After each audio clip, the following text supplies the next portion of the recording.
Peregrinación a un nuevo encuentro con Dante y las tres beldades. Estación 13. Falsificadores de causas nobles. Continuamos avanzando sin salir del círculo que custodiaba Cerbero. Pronto ingresamos a un islote completamente seco, cubierto de sal endurecida, rodeado de aguas muertas. Las sombras que allí habitaban estaban vestidas lujosamente según las modas de sus respectivas épocas, cubierta la cabeza con sombreros de variados colores y formas. Todo muy elegante, aunque descolorido y raído por el transcurso del tiempo. Estaban parados en diferentes lugares, sobre piedras puntiagudas, donde les era difícil mantener el equilibrio. Tenían los ojos cubiertos con vendas negras y los oídos taponados con conos rojos que parecían zanahorias, por lo que comprendí que nadie miraba lo que hacían los otros, ni escuchaba lo que dijeran e hicieran. Todos golpeaban repetidamente sus manos una contra la otra y enseguida se sacaban el sombrero como si saludaran a multitudes que los estuvieran aclamando. Una asociación de imágenes me recordó una escena de El Principito, llevándome a exclamar: me haría muy feliz encontrar en este viaje, pero en algún ambiente grato, a Antoine de Saint-Exupéry, a quien agradeceré eternamente haberme ayudado a crecer con sus obras sublimes. Si fuera útil para tu aprendizaje y conocimiento del mundo, ten por seguro que lo encontrarás, pero debes tener paciencia, porque nos esperan muchos lugares que conocer antes de subir al lugar donde habitan los buenos, replicó mi maestro. ¿Quiénes son estos?, le pregunté, indicando a los que estaban ya a 100 metros frente a nosotros. No tengo idea, me respondió Dante. Debe ser algún tipo humano que se haya puesto de moda después de que mi espíritu dejara la tierra. Acerquémonos y veamos qué tienen para decirnos. Nos acercamos a pocos pasos de donde estaban los primeros, y Dante les exigió con gran autoridad que nos contaran quiénes eran y por qué se encontraban allí, pero nadie dio señal alguna de haberse percatado de nuestra presencia. Entonces mi guía se acercó a uno de ellos y, empleando sus dos manos, le arrancó las zanahorias que le tapaban los oídos. La sombra se giró hacia nosotros, sorprendida, y Dante le sacó la negra venda que cubría sus ojos. Pero el hombre continuaba golpeando las palmas de sus manos, e inclinándose en espera de aplausos y lisonjas. Mi maestro le ordenó: deja de moverte y atiende mis preguntas. ¿Quiénes son y por qué se encuentran en este témpano de sal que no consiente que germine aquí la vida? Puedo hablar por mí, respondió la sombra doliente, dándose cuenta, tal vez por primera vez, de que no se encontraba sola en aquel lugar desierto. Pues no conozco a estos, cuya existencia percibo recién ahora que has sacado la venda que cubría mis ojos y los conos que tapaban mis oídos.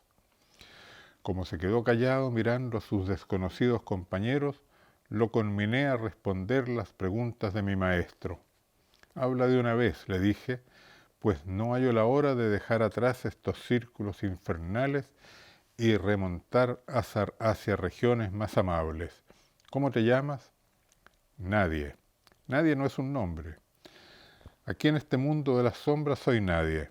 En el mundo fui director de una gran empresa de ingeniería y construcción que fundó en Brasil mi abuelo don Norberto Odebrecht y que hizo prosperar con gran dedicación y esfuerzo. Cuando asumí la dirección de la empresa ya operaba en muchos países, ejecutando grandes obras, puentes, carreteras, aeropuertos, perforaciones petroleras. Heredé la empresa del abuelo, pero no su fama. Yo envidiaba la honra y los honores que se brindaban a mi abuelo, lo que me hacía sufrir, porque no obstante ser recibido en todos los ambientes del poder y del dinero, todas las alabanzas las referían a mi abuelo y nunca a mí. Anhelaba reconocimientos y honores que no obtenía, aunque grandes eran mis esfuerzos y mis logros.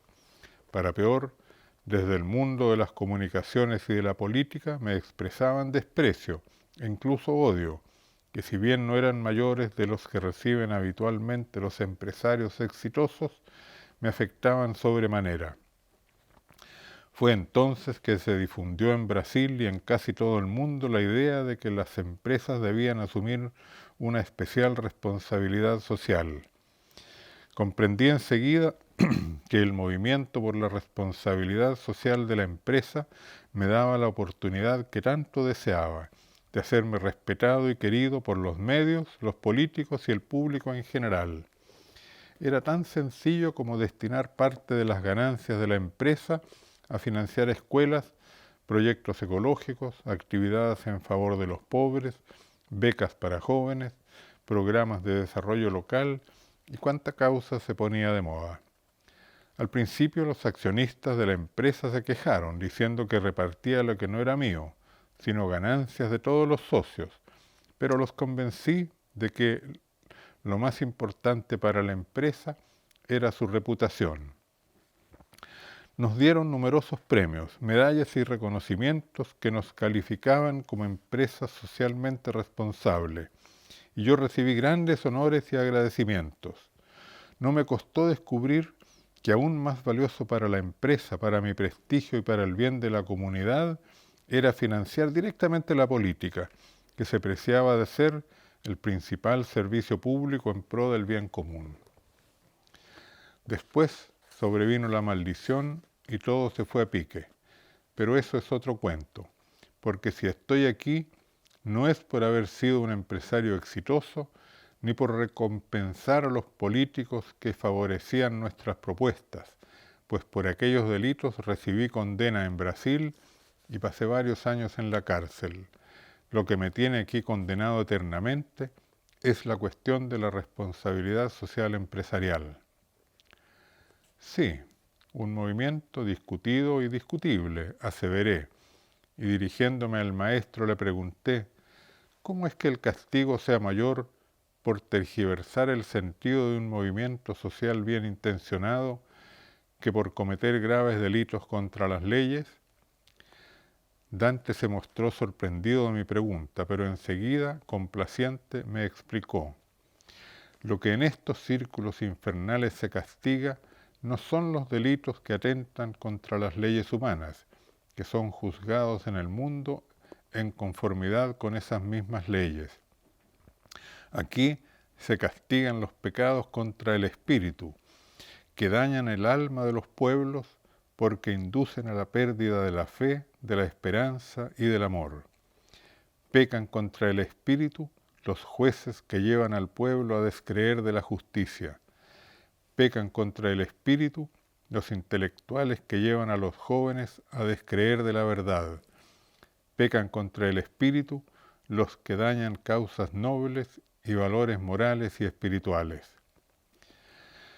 No teniendo nada más que agregar, Dante vendó los ojos del desencarnado y le metió con fuerza las zanahorias en las orejas. El pobre hombre continuó aplaudiendo y saludando con el sombrero en la más absoluta soledad. Después interrogamos a uno que había dirigido la empresa chilena Sokimich y su confesión fue similar a la del condenado anterior, y así varios otros que confesaron haber dañado movimientos de alto valor moral, como el cooperativismo, el solidarismo, el altruismo y otros similares. Estación 14. Ávidos, tramposos y avaros. Continuamos el viaje y apenas entramos en el cuarto círculo se nos apareció un gigante de cuerpo humano con garras y cabeza de lobo, que plantándose delante nuestro para impedirnos avanzar, comenzó a repetir una y otra vez, papé satán, alepe. ¿Quién es este y en qué lengua habla? Mi gentil y sabio poeta me explicó que quien estaba frente a nosotros era Pluto, el dios griego de la riqueza, y que es el encargado oficial de custodiar este campo. Lo que repite es un anagrama en el lenguaje común de los muertos. Ahora entiendo, le dije, lo dejaste escrito en la Divina Comedia. ¿Sabes que nadie hasta ahora ha logrado descifrarlo?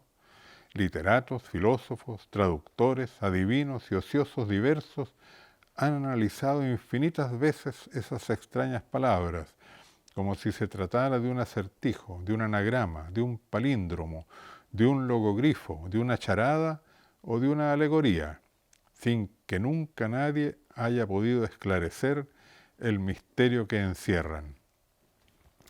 Dante se echó a reír de buena gana y con ánimo festivo me dijo que sólo después de muerto había comprendido el significado oculto de esas palabras extrañas que había soñado cuando fue un viviente en la tierra. Yo no entendí por qué aquello le producía tanto regocijo y diversión. Recordé otro anagrama, jamás descifrado, que escribió Carl Gustav Jung en su libro 7 sermones a los muertos.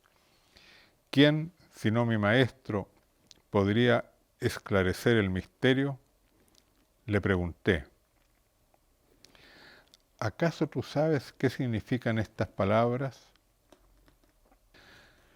Dante me miró sonriendo, pero nada dijo.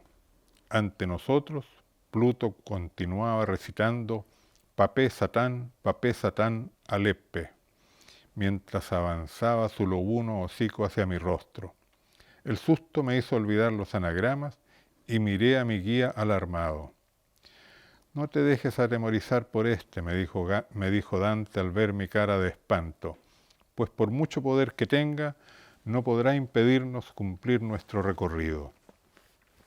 Enseguida, dirigiéndose al que continuaba pronunciando aquellas palabras extrañas, le ordenó: «Calla, lobo maldito, vuelve contra ti mismo esa rabia que sientes.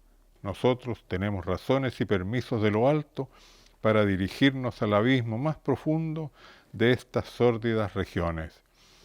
Y así, igual como las velas de un barco infladas por el viento se caen al romperse el mástil, así cayó por tierra ese monstruo cruel». Me gustaría tener un encuentro con Carl Gustav Jung, pensé, y como si Dante hubiera leído mi pensamiento, exclamó: «Encontrarás en este viaje los espíritus de todos los que te ayudarán a comprender el mundo». Entonces, confiado y sin obstáculos ni temor, entramos al campo custodiado por Pluto, donde a poco andar percibimos la maldad y el dolor allí encerrados. Entré cabizbajo, reflexionando por qué y cómo nuestras culpas nos envilecen tanto. El espectáculo que daban las multitudes ahí congregadas era en cierto modo divertido. Parecían estar practicando un juego tonto, pero lo hacían con tal pasión que la impresión que me dejaron es que estaban todos desquiciados, locos de remate. Cada uno arrastraba o empujaba o cargaba en la espalda un gran peñasco o una roca de tamaños considerables, si bien desiguales. Todos rodaban esos grandes pesos de uno a otro lado, empujándolos con toda la fuerza de sus pechos y de sus brazos. Mientras lo hacían, iban emitiendo alaridos por el esfuerzo. Con esas piedras se enfrentaban unos contra otros, dándose fuertes topones y golpes. Se trataba de una lucha sin cuartel, intentando cada cual arrebatarle la carga a algún otro, lo que daba como resultado que los ganadores tenían que asumir una carga aún más pesada que la que traían, con lo cual se les dificultaba aún más avanzar. Ganar era perder, pero el afán de cada uno y de todos en esa competencia idiota era ganar, apropiarse de la carga de otros y quedar así más entorpecidos, cargados y sufrientes de lo que ya estaban. Así recorrían ese tenebroso círculo de un confín al otro, insultándose al encontrarse y chocar, intercambiando quejas y amenazas. ¿Por qué tienes eso? ¿Por qué haces trampa? Te destruiré. El espectáculo que daban era tan lamentable como entretenido, por lo que me detuve a observarlo un buen rato. Queriendo comprender quiénes eran y por qué se encontraban allí, interrogué al maestro. ¿Quiénes son estos y por qué mantienen este juego insano que los lleva a estar cada vez más exigidos, presionados y apesadumbrados? Esta es gente abyecta, tramposa y avara, que en sus vidas se dedicaron a amasar riqueza y a gastar sin escrúpulos lo que ganaban, compitiendo unos con otros y sin la menor preocupación por los trabajadores que explotaban, los consumidores que engañaban y los pobres que dejaban a la orilla del camino. Entonces, maestro, seguramente aquí hay gente que reconoceré, pues en mi país hay muchos de estos. Vano sería tu intento, me respondió el maestro, porque la ignorancia y la maldad que en vida los hizo innobles, los convierte ahora en desconocidos. La lucha que en sus vidas emprendieron y las metas que persiguieron son tan absurdas que no hay palabras que las expresen.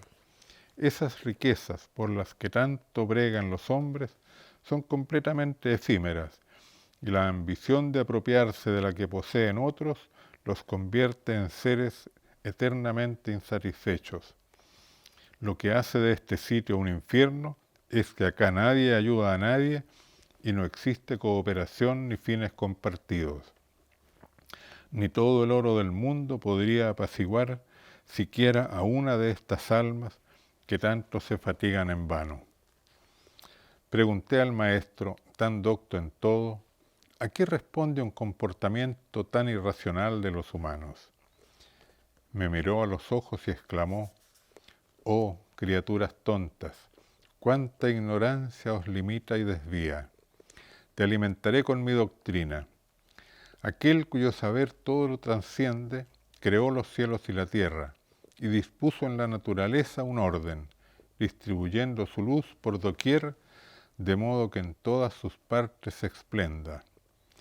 En la naturaleza se manifiesta un orden maravilloso, que es resultado de la autoorganización de los seres vivos, que se coordinan y cooperan unos con otros, espontáneamente, para asegurar la más amplia diversidad y el equilibrio ecológico entre todas las especies vegetales y animales, grandes y pequeñas, de todos los colores y formas. Y si bien existe competencia entre algunas especies que hace avanzar al conjunto, la cooperación mutua es muchísimo mayor y más importante para asegurar la sobrevivencia y la evolución de la vida.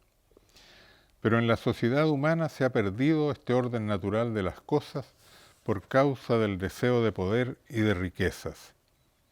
Concluyó afirmando, la verdadera ley de la selva establece la cooperación por encima de la competencia.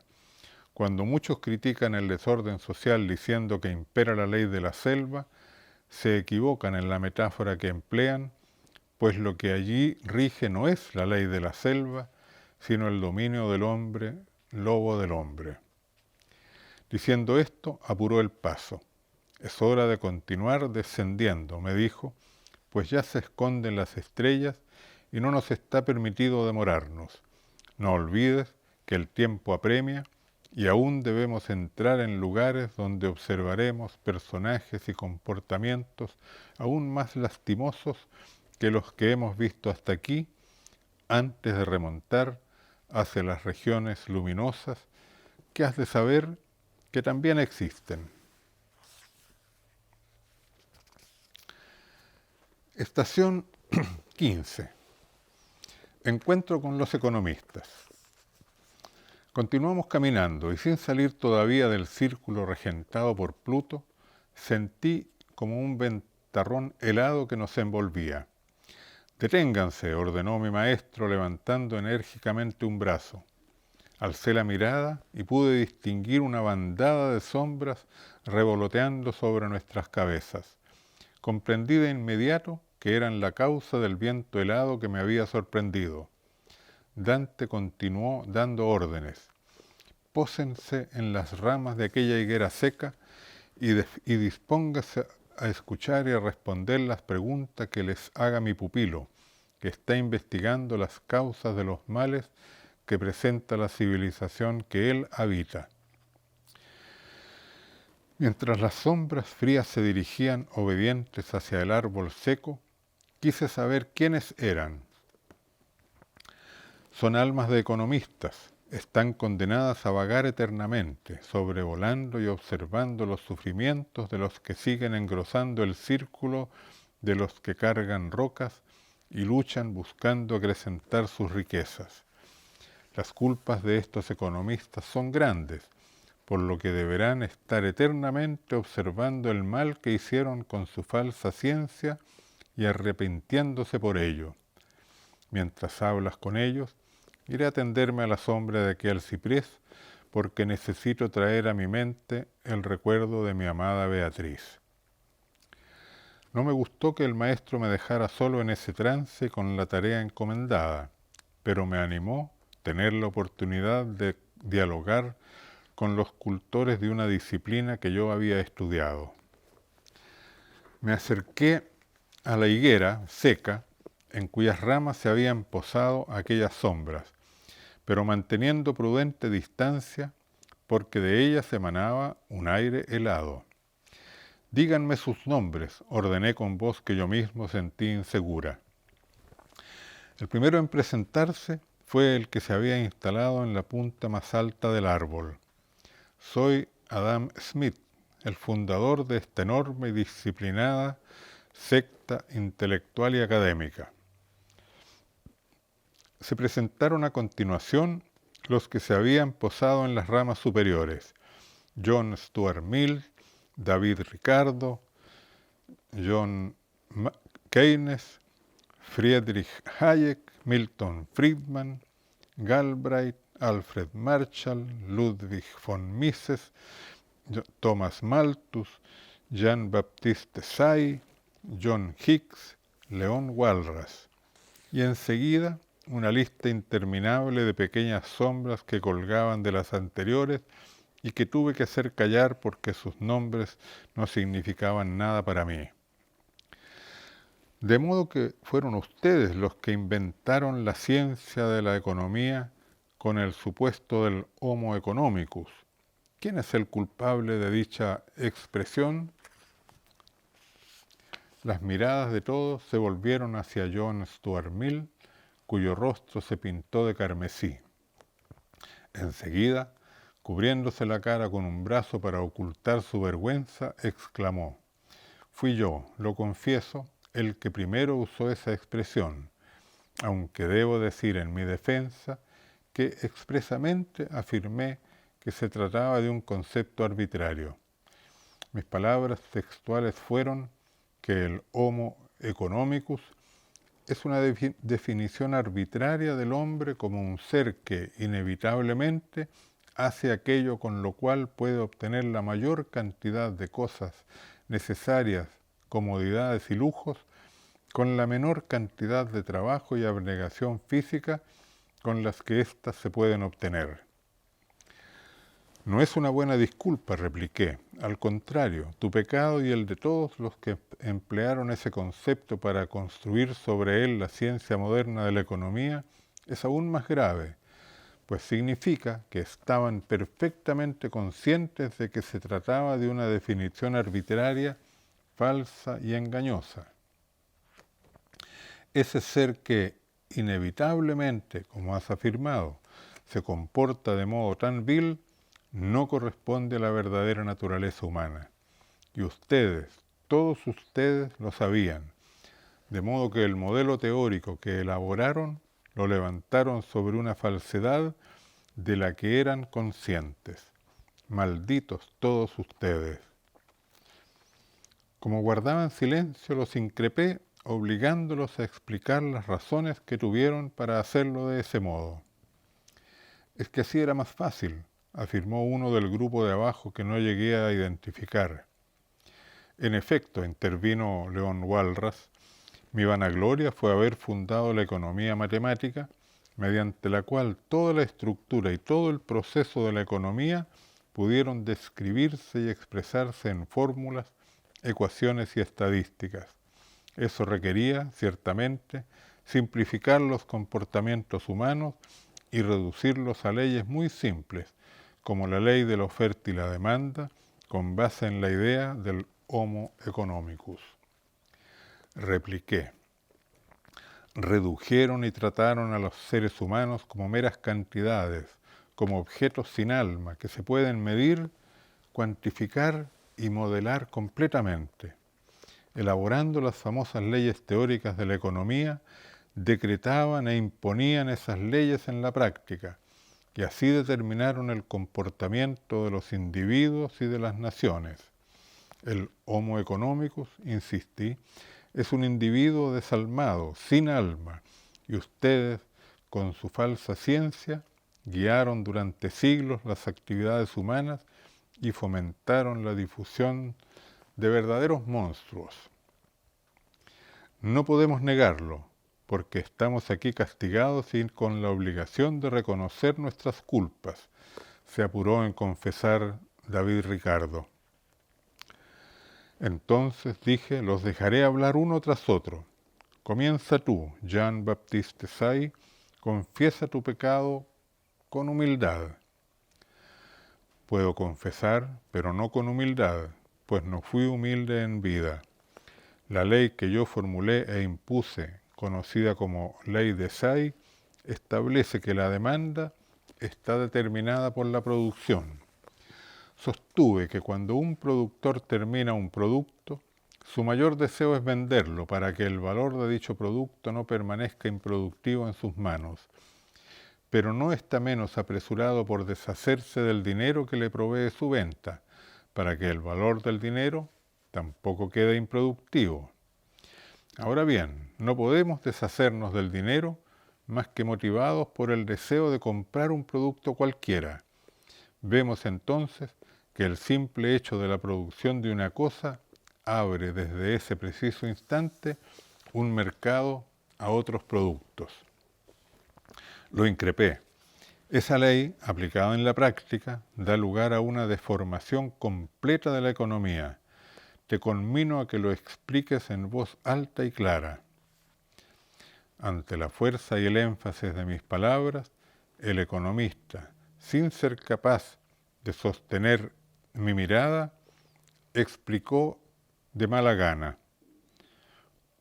Un mal mayor de la economía moderna ha sido y es organizarse en función del crecimiento de la producción y no de la satisfacción de las necesidades de las personas. Lo que importa es el crecimiento económico, el PIB, y todo se orienta a incrementarlo, poniendo el consumo a la saga de ese objetivo principal. Ello significa poner a los seres humanos, con sus necesidades, aspiraciones y deseos, al servicio de la producción, y no ésta al servicio de los seres humanos y sus necesidades. El consumismo, que tanto daño ha hecho a la sociedad y a la naturaleza, es consecuencia de la subordinación estructural del consumo a la producción. Los inversionistas, productores y financiadores, para vender la producción y aumentar su capital, exacerban el consumo. Esto lleva al crecimiento constante del PIB, que se presenta como el principal objetivo de las políticas económicas, objetivo tras el cual se asocian estrechamente el capital y el Estado, porque también los ingresos del Estado dependen del crecimiento de la producción y del consumismo que lo sostiene.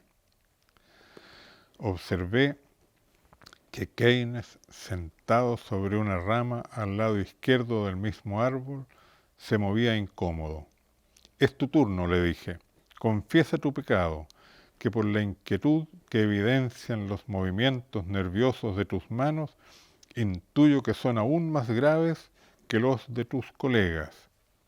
Es así, es así. Yo fui el peor de todos los que estamos aquí, porque mi mayor empeño fue fomentar la demanda, el gasto de los consumidores e incluso el gasto del Estado, pero no para que las personas y la comunidad satisfagan sus necesidades, sino para que los productores pudieran continuar produciendo sin límites, gastando dinero a raudales, sin siquiera darse un respiro, cuando los ciclos económicos orientaban naturalmente a equilibrar las cosas. Mírame, mírame a los ojos, le dije, y di si al menos tienes una excusa que declarar en tu defensa, como intentó vanamente hacerlo tu colega Stuart Mill. Yo, comenzó a hablar balbuceando Keynes, solo puedo declarar que estaba consciente como nadie de que mis propuestas iban contra la moral y que envilecerían al pueblo. No solamente lo sabía, sino que lo expresé con cinismo y desfachatez, narrando la fábula La colmena rumorosa y la redención de los bribones, que cité en mi obra magna Teoría General de la Ocupación, el Interés y el Dinero, que, lo digo con orgullo culpable, ha orientado las políticas económicas de los estados durante casi un siglo, y cuya moraleja expresé en estos términos: cuando más virtuosos seamos, cuando más resueltamente frugales y más obstinadamente ortodoxos en nuestras finanzas personales y nacionales, tanto más tendrán que descender nuestros ingresos cuando el interés suba relativamente a la eficacia marginal del capital. La obstinación solo puede acarrear un castigo y no una recompensa, porque el resultado es inevitable. Por tanto, después de todo, las tasas reales de ahorro y gasto totales no dependen de la precaución, la previsión, el cálculo, el mejoramiento, la independencia, la empresa, el orgullo o la avaricia. La virtud y el vicio no tienen nada que ver con ellos. Sí, esa economía sin ética ni responsabilidad social ni ambiental que propicié es la que ha conducido a la sobreproducción y al consumismo, que ponen a los seres humanos al servicio del capital y del Estado y que llevan a la insatisfacción personal y colectiva permanente. No me había percatado de que Dante estaba de regreso y que se había sentado a escuchar las confesiones de los economistas. Me tomó de los hombros y me dijo, desolado: esto que escucho es realmente escandaloso y horrible. Creo que ya sabes bastante y quedas suficientemente advertido contra los cultores de esta disciplina pervertida, por lo que mejor continuamos el viaje. Tienes razón, le dije. No me interesa seguir escuchando a estos que, al final de cuentas, son todos igualmente perversos.